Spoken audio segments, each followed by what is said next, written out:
Yun, oh. Alam nyo naman tayo, marami nang nagtitiwala sa atin pagdating sa paggawa ng reaction video, mapa battle o kanta. So meron tayong isang kababayan natin na nasa Canada, kung di ako nagkakamali. Nag-message siya sa page namin at ang yung page ko na Shernan, yung may verified check.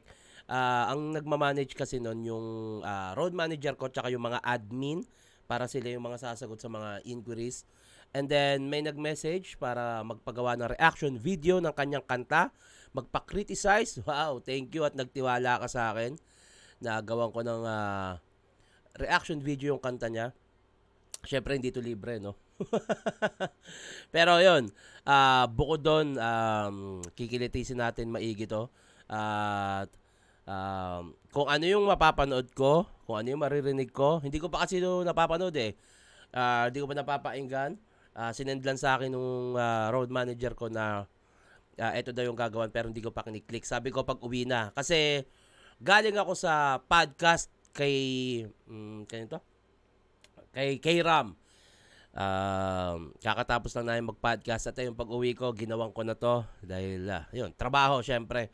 At yung kay Brando pala ng XB, may meron kaming tawag nito, meron kaming podcast pero pinag-iisipan ko kung ilalabas ko siya o hindi dahil alam mo yun, may mga maririnig kayo at malalaman na hindi ko alam kung dapat niya bang marinig o malaman. Pero ayun, pinag-iisipan ko maigi kung ilalabas ko siya o hindi. Pero yan, bati muna tayo. Galing to sa EJ Power versus Kalmado reaction video. Sabi ng comment,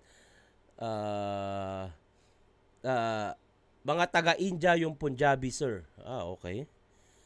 Idol Shernan, maraming video reaction na ako napanood. Jonas Akatasaki, Looney, mas the best iyo. Haha, shoutout Santiago from Quezon Province. Kailan bababattle si Jarin? Wala na si Jarin, di na nagpaparamdam sa pulo eh. Parang na-scam yata eh. Ayun, tanga eh. Tito Shernan, pa-shoutout naman po. Kalye 27 from Montalban, Rizal. Shoutout sa inyo. Kaya nga pangalan niya Kalmado eh kasi kalmado lang siya makipag-battle. Yung kalaban ni EJ kaya daw kalmado lang kasi kalmado ang kanyang pangalan. Eh bakit naman sa flip top si Snab namamansin? Bakit si Sayad matino? Bakit si Batas hindi naman siya hindi naman siya abogado? O hindi naman talaga siya yung parang batas natin. Sino pa ba?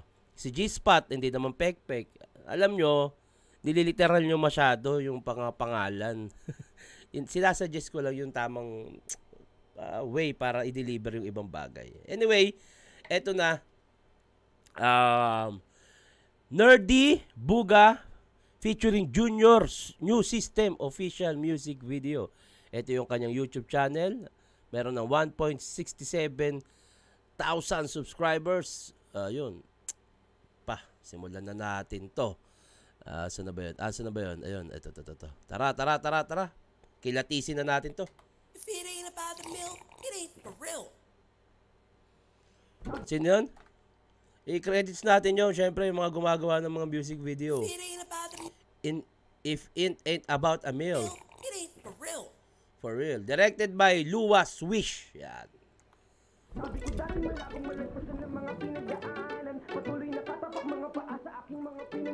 May koipi siya.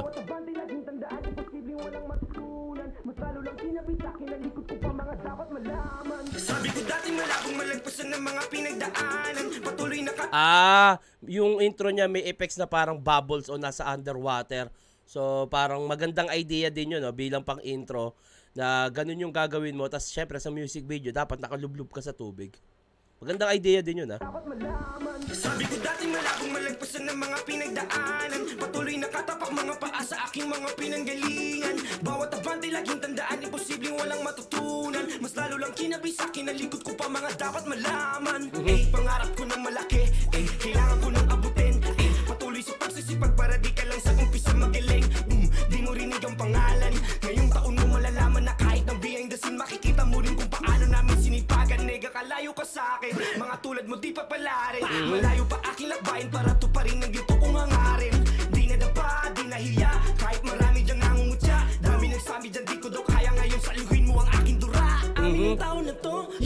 Kasama ang mga buong gang, gumagawa ng mga new flame. Galawan namin lahat well played. Bagong tunog sa paglapat sa beat kapag kinalabit ay samogat. Sunog mga barang pinakawalan sa tila ko kapag sinalo. Kala nila bobo, ngayon tignan mo ko. Paano nilabas sa mga pondo, dati no todo. Di na tinipid ang mga tira-tira ko ay sigurado. Ay, di ako nagmadali. Alam ko ang tama't mali. Ang iniisip ko dito kasi sa flow, maganda yung flow niya. Maganda rin yung napili niya nga mga sa pag-rhyming, yung letra, yung motivation na kanta. Ang iniisip ko dito, anong connection ng construction site na to sa tema ng kanta niya? Ano nga title nito? Buga. Siguro ano ba? Trabaho niya ba to dito or dagdag angas lang, parang ganun. Pero dapat kasi kung sa music video dapat medyo connected sa kanta mo yung theme ng music. So iniisip ko anong connection nitong construction site, mga trabahador about dito sa kanta niya. Pero so far sa mixing ng kanta, kung sino man nagmix nito, okay. Maganda rin yung beat, kung sino man gumawa, catchy yung tunog, maganda rin yung pagkakalinis ng boses, basta yung mixing maganda, yung flow niya maayos din. Yung eto na lang, anong connection netong construction site dito sa tema ng kanta niyang Buga. Tuloy natin.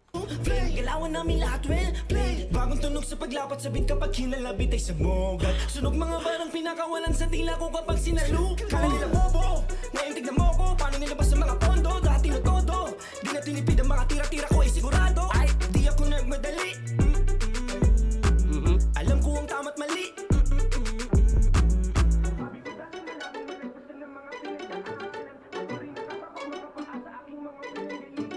Ang angas no? Putang ina, nasa construction site ka, tapos nakamastang ka. Parang, iniisip ko kung ano connection nun Na parang, eto ba yung negosyo niya? Eto ba yung trabaho niya? Yung Mustang, props ba? Para dapat medyo connected pa rin siya talaga Kung ano ba yung, baka may punchline to, tong construction site. At although, sa mga music video, may mga gumagamit din talaga ng construction site, ibang lugar, dagdag angas. Magandang idea rin naman yung gantong location, pero may mga gumagamit na iba, kunyari nasa helipad, sila Floji nasa helipad. Ang angas kasi sa part na yon, yung kanta nila ni Nick Makino at ni Floji na nasa helipad sila. Parang sa sobrang success nila, ganun nakataas yung narating nila, and then syempre puta nasa helipad ka, bihira yung gumagawa ng ang music video sa ganon, tas may helicopter, mga etc. Nasa taas ng building, kita yung syudad. Eto okay din naman location sa construction site, pero para sa akin lang, hinahanap ko anong connection niya dito sa kanta.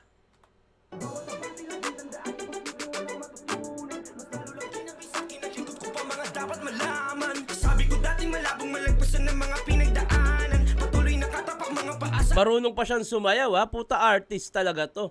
Marunong mag-rap, marunong sumayaw. May ano pa may step pa sila sa kanta Aking mga pinanggalingan, bawat abante laging tandaan, imposibleng walang matutupa sa aking mga ang angas nung yung nakalagay na buwan. Pinanggalingan, bawat nilagyan ng buwan yung angas abante laging tandaan, imposibleng walang matutunan. Mas lalo lang kinabisa, kinalikot ko pa mga dapat malaman. Bitin ka pa ba? Ito ang bitaw ko ng ikalawa. Diretso sa pakay kung bakit Oy, ang ganda nun. Ang ganda ng transition nun. Yung gantong style, feeling ko to pwede to yung, alam mo yung mga pang showtime, yung biglang may mga gantong step, tapos putang ina, kung ganto ka mag-rap, ganto yung music mo, tapos sumasayaw ka, tapos may ganyan kang crew, putang ina. Total entertainment ang pwede nyong ibigay.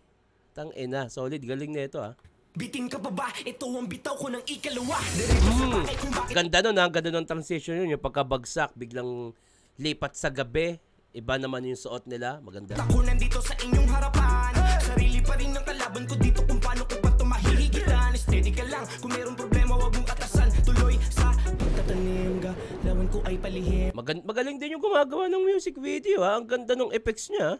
Kung mayroong problema wag mong atasan. Tuloy sa pagtatanim, galawan ko ay palihim. Kusa nang darating, habulin ng bawat takbo ng pangarap. Lahat ay makakatikim, lalasapin. Makakarating ako sa tinadhana na dapat kilusan. Hindi lang basta natyaga, sugal to alam kong tumaya. Ngayon ay pakinggan mo ko, galing to sa akin sentido.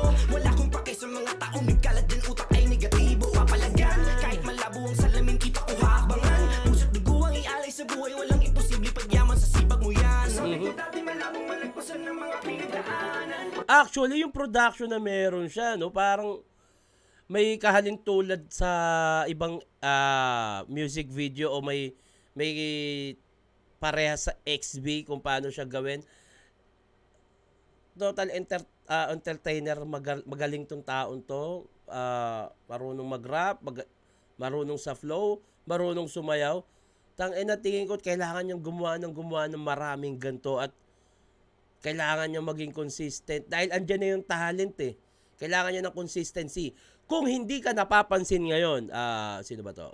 Nerdy, kung hindi ka napapansin ngayon at hindi ka sikat, gawin mo ng gawin yung alam mong magandang music, kung saan ka magaling, gawin mo lang ng gawin siya. Wag mo munang i-expect na sisikat ka o kailangan ng views kasi kung mahalin mo lang yung talent mo, mamahalin ka niyan pabalik. Huwag ka munang mag-expect. Gawin mo muna yung nasa puso mo. Maniwala ka sa akin, may patutunguhan ka, Nerdy. Ang galing ng rap skills mo. Ang galing mong sumayaw. Tapos ginagastusan mo pa yung production ng kanta mo. Eto na yun eh. Kailangan mo na lang maging consistent. Eto na yun. Tuloy-tuloy mo lang to. Patuloy na katapat mga paa sa aking mga pinanggalingan. Bawat abante laging tandaan, imposibleng walang matutunan. Mas lalo lang kinabis sa kinalikod ko pa mga dapat malaman. Sabi ko dati malabong malagpasan ng mga pinagdaanan. Patuloy na katapak mga paa sa aking mga pinanggalingan. Bawat abante laging tandaan, imposibleng walang matutunan. Mas lalo lang kinabis sa kinalikod ko pa mga dapat malaman. Marunong din talaga yung gumagawa ng music video kasi may mga lightning siya eh. Imposibleng walang Ayun, matutunan. para mga kidlat sa likod, yung mga pumipitik-pitik na ano yan eh, puting ilaw, para magmukhang kidlat. Lang kinabis sa kinalikod ko pa mga dapat malaman. 1008. Woo! Nice! Parang XB Jensen eh, no?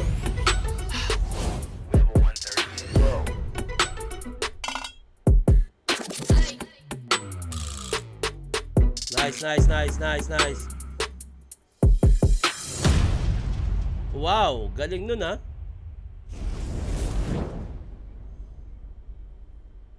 Wow.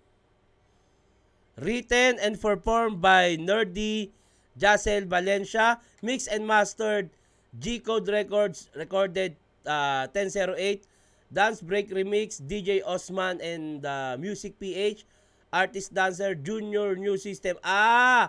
Siya yung kumanta, ang mga sumayaw ay Junior New System. Tangina, congrats. Ang galing. Production Manager Dennis Lagmay, Kuya D. Directed and edited by Lua Switch. DOP, Lua Switch and Robert Imokling. BFX, Lua Switch. Lightning Director, Lua Switch, siya pa rin. Production Assistant Ken Uy, Michael Denmark, Dong Bansig, Rafael Uy. Kailangan kasi nating i-recognize yung mga nasa likod ng ganito kagandang music video kasi hindi naman mabubuo yan kung wala sila. Kailangan nating i-recognize yan. Art Director, Wawi Gatmaytan, Gaffer, Marvin Mercado, Lightman, Rolex Gaad. Putang ina, ano yan? Anong Rolex yan? Pepsi, Starbucks. Joshua, Biska Utility. Special thanks to Dom, Daikako, Asitan, Triple C Hardware and Construction Supply. So, tingin ko yung venue is para sa angas. Wala talaga siyang connect sa title o kanta, pero maganda. Napili niyang okay rin naman kahit hindi siya connected doon, pero parang alam mo yung dagdag angas kasi may parang costume nila yun, biglang sumayaw.